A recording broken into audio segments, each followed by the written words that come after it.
hard to say over me.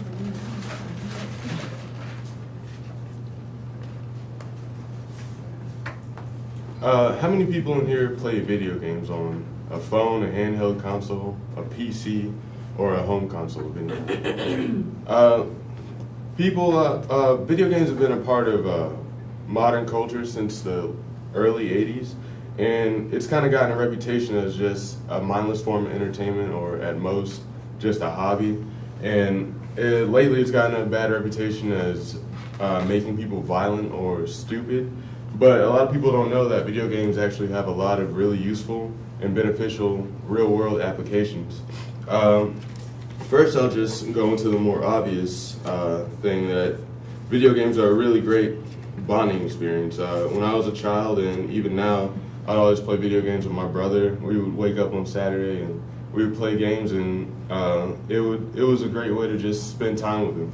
And on Christmas, you know, when we get a new video game, the whole family would play, and it'd be a really fun thing to do for a couple of hours.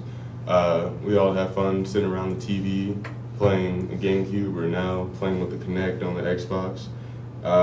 Some of my favorite memories of my friends are just chilling out, playing video games until the early mornings of the next day, and I made a lot of good friends just by playing games with them, meeting new people that way. You can meet people online playing video games, or just go to the game room on campus and meet people there. It's a really fun way to meet people with common interests or common taste in video games this year. And there's also video games improve motor skills. There was a study in 2009, researchers at Australia's Deakin University found that toddlers who played interactive video games on consoles like the Wii had better motor skills. They were better at kicking, throwing, and catching, and they also had better reaction times. And even though they weren't 100% sure if there was a direct correlation, it was something that was obviously had some kind of correlation, and they've been looking more into it. But even more interestingly, in 2007, an Iowa State study showed that surgeons who play video games regularly were 27% faster during their procedures and made 37% fewer errors. And this is after they accounted for age and experience in the work field. So that's pretty interesting and very beneficial in a very serious way. And according to theweek.com, video games have been a very effective method of stress relief. A study in 2009's annual review of cybertherapy and telemedicine included a study that showed that gamers who suffered from stress and depression showed noted improvement by venting their stress and problems through video games. It gave certain type A personalities a time to relax in a state of relative mindlessness. They were able to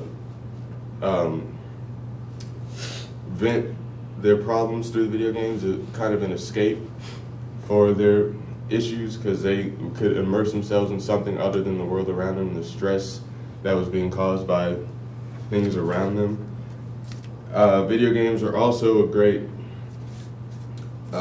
pain relief, and I didn't know this until I did some research making the speech. In 2010, a study by the American Pain Society showed that video games and virtual reality are helpful as pain relievers in children and adults. In chemo patients noted that they experience significantly less stress and trepidation when playing video games.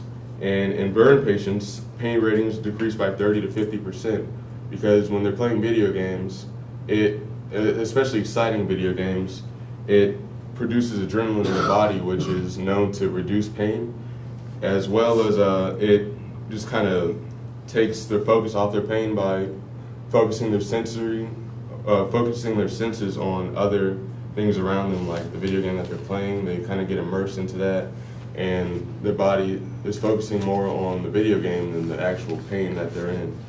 So I thought that was really interesting, and